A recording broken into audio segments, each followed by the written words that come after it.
Hi, my name is Thomas Sorrow.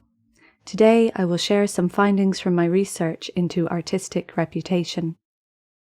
The findings I would like to share today focus on the role of interdiscursivity in discourse production and the use of textual devices to construct reputational value. I will first introduce the research problem and outline my approach to it. I will then briefly outline some concepts used in the approach and, finally, discuss some findings from textual analysis.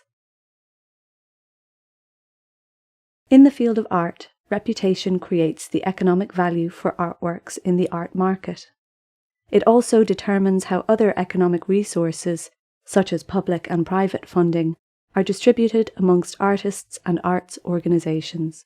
In a broader sense, it ultimately determines which art styles and movements are recognized, which become canonized, and which become condemned to obscurity. As a result of theoretical developments in modern art, the formal criteria upon which artistic reputation used to be based have been replaced by conceptual criteria which are far more difficult to objectively recognize or evaluate. This has led to many questions as to how agents in the field of contemporary art acquire their reputations. Contemporary explanations of how artists' reputations are constructed typically focus on the role of social structures, the art market, and processes such as globalization and commercialization. However, barring a few exceptions, the role of discourse has been widely overlooked. This project aims to address this gap in the research by answering the research question: how is reputation constructed through the discourse of online art magazines? Although the research focuses on online contemporary art magazines, today I will be talking about online contemporary art organizations in general. My approach to the study of reputation combines Pierre Bourdieu's field theory with Norman Fairclough's dialectical relational approach to discourse analysis. It proposes that a satisfactory explanation of the processes whereby artistic reputation is constructed needs to consider the dialectic relationship between fields, capital, habitus, and discourse. This approach addresses the lack of theoretical and methodological tools for textual analysis in Bourdieusian approaches. Bourdieusian field analysis and the dialectic relational approach are congruent in many ways, including their attention to the dialectic relationships between macro, meso, and microstructures, their advocation of transdisciplinarity, and their reflexive approach to research. I will now very briefly outline the concepts used in this discussion. These are Bourdieu's concepts of capital, field, and habitus, and Fairclough's concepts of interdiscursivity, intertextuality, and genre hybridity. Capital is a well-known concept. Economic capital takes the form of economic wealth, such as money, commodities, investments, or property. Social capital is the resources made available to agents through their social networks. Cultural capital refers to the cultural knowledge an agent has accumulated throughout their life. In an embodied state, it appears in forms such as knowledge, accent, dress, taste, and posture. In an objectified state, it is constituted in objects such as artworks, books, furniture, property, or vehicles. In its institutionalized state, it appears in forms such as certificates, university degrees, qualifications, and awards. In this way, it takes on an objective value. As such, institutionalization performs a function for cultural capitals analogous to the function which money plays for economic capital. Institutionalized cultural capital is of particular interest to this research, as it typically takes the form of documentation, of material discourse. Symbolic capital is simplest described as analogous to reputation, prestige, glory, or renown. It is not a distinct species of capital.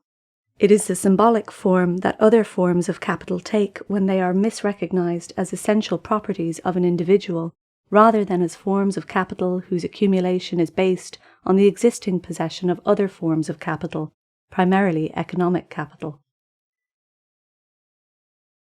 Fields are the social and professional contexts in which agents' social positions are located, and in which different forms of capital are valued. For example, political capital is specific to the political field, artistic capital to the artistic field, and economic capital to the economic fields. The position of agents in a field is structured according to the amount and type of field-specific capital they possess. Fields are also structured according to the field-specific norms, which are an historical product of struggles within fields over the value of different forms of capital. Fields are rarely autonomous and are typically structured by their relation to other fields, primarily the fields of politics, economy, and media. Habitus refers to the dispositions of agents. These dispositions are necessarily based on their possession of capital and their experience in fields.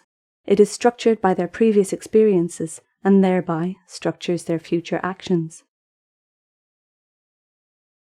Interdiscursivity refers to the relationships between different discourses. For example, Fairclough showed how the discourse of British universities was colonised by elements from management, marketing, and advertising discourses, which he sees as part of the broad restructuring of public institutions within the political economy of late capitalism. The interrelation of discourses is recognisable in the movement of vocabulary, genres, styles, and other elements from one discourse to another, and tends to correspond with the integration of aspects of social and professional life, or in Bourdieu's terminology, it tends to correspond with an interrelation of fields. Intertextuality refers to the movement of meaning from one text to another. This can take the form of direct transcription, translation, quotation, reference, or the appropriation of subject matter or content. Genre hybridity involves the mixing of different genres within a text. Emerging technologies can be foundational in this process. For example, facilitated by the technology of television, genres such as chat were mixed with the genre of political debate in the creation of late-night political talk shows. In a more recent example, the current US president's social media antics also constitute a new genre of political debate facilitated by technology. I will now discuss some findings from my research using examples taken from the websites of eFlux, an online art magazine, IMA, the Irish Museum of Modern Art, and the Stadel School, a German art academy. Corpus linguistic analysis allows the project to identify the most significant keywords in the discourse of online contemporary art magazines. Using this method, the project can analyse the lexical interdiscursivity of the field of art magazines and of its particular agents.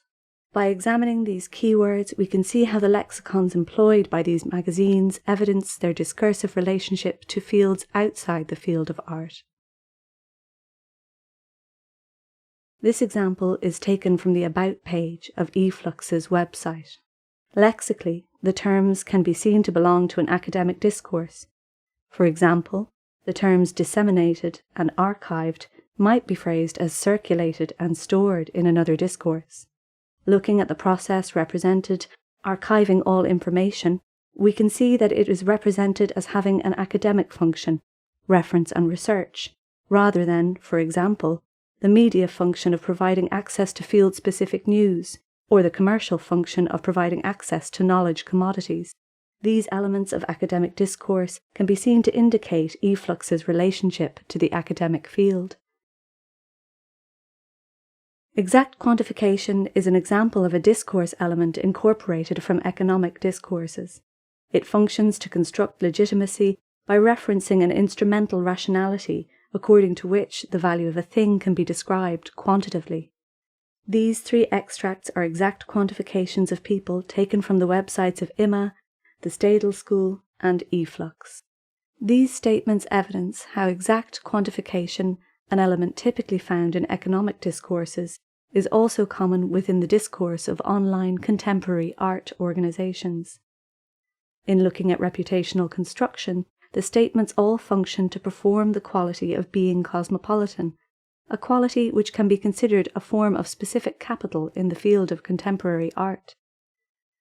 The statement of IMA also functions to perform the quantity and quality of a form of commercial capital, visitors, which, for public cultural organizations, is also a form of political capital in the political field. The statement of efflux also functions to perform commercial capital, but in this case it is performed in the field of contemporary art organizations or, in other words, to prospective advertising clients. Similarly, the statement of the Stadel School can be seen to construct its reputation in the field of prospective art students. These examples show how these organizations' performances of capital are oriented towards different fields outside the field of art. This text is taken from an announcement page on the news page of the website of the Stadel School. These phrases conform to the genre of narrative report, and these phrases to the genre of public farewell letter. In terms of reputational construction, these phrases indicate that the purpose of the text is not simply to report and publicly say farewell, it is also to construct the reputation of the Stadel School. This can be seen as a type of hortatory report, a report that is promotional rather than analytical, that functions more to persuade people than to open up dialogue. This is an example of how genre hybridity can facilitate the construction of reputation. The text is an announcement page on eFlux's website. Naming the text as an announcement represents it as a report, but it is clear it is also doing promotional work. When comparing the eFlux text with a text representing the same event on the website of Fracile de France, the gallery hosting the exhibition, we find that they are very similar. As eFlux announcements are paid press releases, it is a safe assumption that the text was first produced by or on behalf of Fracile de France and then supplied to eFlux. When we examine the changes that took place when the text was moved to eFlux's website, we find two significant additions. The first is eFlux's addition of these two evaluative statements. These phrases evidence the promotional work these sentences are doing. The second addition is the incorporation of an artist's biography, a genre distinct from the genre of report. This addition functions to perform the institutionalized cultural capital of the artist and the event, and by association, to construct the reputation of Fracile de France and eFlux. By combining performative theories of language with the concepts of field and specific capital, this project has developed two concepts to explain how reputation is constructed at the level of the statement. These are performances of field position and performances of capital. In this example, taken from the About page of eFlux, we can see how the term leading sets the organizations listed into a classificatory scheme, with the phrase and others constructing a further classification between the agents who are cited and others who are not. This scheme is a particular representation of the field. In the context of eFlux's stated association with these organizations, that is, in the context of eFlux's claim to recognition by these organizations, this scheme can be seen to implicitly perform the field position of eFlux, positioning it as a dominant agent in the field of contemporary art. This text is also a good example of genre mixing and interdiscursivity. The first column primarily contains academic and artistic lexical items, but also commercial lexical items, and adopts the genres of narrative and biography. The second column, by contrast, primarily contains commercial lexical items and adopts generic elements such as tag questions and lists. Though both sections contain evaluative statements that perform the specific capital of eFlux, differences in the lexicons, genres, and subject matter indicate that the first column is directed to the field of readers and the second column to the field of potential advertising clients. This is another example of how interdiscursive mixing and genre hybridity facilitates performances of specific capital in different fields. This example is taken from the About page of IMA. Notice the use of the definite article in its specifying function, specifying as opposed to generic, the national institution for as opposed to the national institutions of. IMA's claim to be the sole Irish national institution for contemporary art is revealed to be rhetorical, firstly by the existence of many other Irish national contemporary art institutions, and secondly by its later claim within the same text that it is the first national institution for contemporary art, indicating their recognition of others. IMA's use of the definite article in its specifying function was not intended to be taken literally. It was intended to trigger the assumption that IMA is so much more significant than all other Irish national contemporary art institutions that it should be considered as the national contemporary art institution. This classification implicitly renders the field of Irish national contemporary art institutions performing IMA's position as its dominant agent. Looking at the About page text of the Stadel School in more detail, we can see performances of cosmopolitanism highlighted in yellow.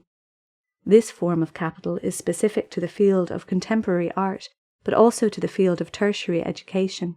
There are a number of linguistic features at work in this extract, but, for reasons of time, I will simplify how it legitimizes the Stadel School's possession of cosmopolitanism. It first claims that the Stadel School possesses cosmopolitanism. It then provides grounds for this claim in the form of statistics, 60%. It then further grounds the claim by reference to the legitimacy of another organisation, Porticus. It then claims that the Stadel School can redistribute this capital and the other forms of capital it produces to its students. In short, the extract performs the Stadel School's possession of this form of capital and promotes its ability to distribute it. This performance is particularly explicit in that it represents cosmopolitanism as a form of capital. This final example is taken from the announcement page on the Stadel School website discussed earlier. In the text highlighted in yellow, we see the Stadel School explicitly performing their possession of symbolic capital using the term reputation. What is of particular interest is that the accumulation of reputation is a dominant theme in the subject matter, as it was in the Stadel School's About page text discussed previously. To be so explicit about an interest in reputation can be seen to transgress a norm of the artistic field, which is constituted in the denigration and symbolic sanctioning of material self-interest and instrumentality, instead favouring, and symbolically rewarding, transcendental or aesthetic motivations. This transgression suggests that the discursive limits and norms governing constructions of reputation are not universal within the field of online contemporary arts organisations. This makes sense when we consider that different organisations are active in different fields, and the discursive norms and limits that organisations adhere to or transgress have constitutive effects upon their relationship to those fields. As such, the discourse of these organisations can be seen as constituted by, while constituting, their relationship to different fields and to the discourses of those fields. In conclusion, the research suggests that online contemporary arts organisations discursively construct reputation through performances of field position and capital, and that the interdiscursive mixes they employ in these constructions are largely determined by their activities in fields outside the field of contemporary art, such as the fields of academia, commerce, media, or politics. The discourse practices of art organisations continue to evolve in response to technology, and there is an urgent need to attend to how these practices reproduce and transform the discursive norms and limits of contemporary art discourse, as well as how they reproduce and transform the reputational economy in the field of contemporary art.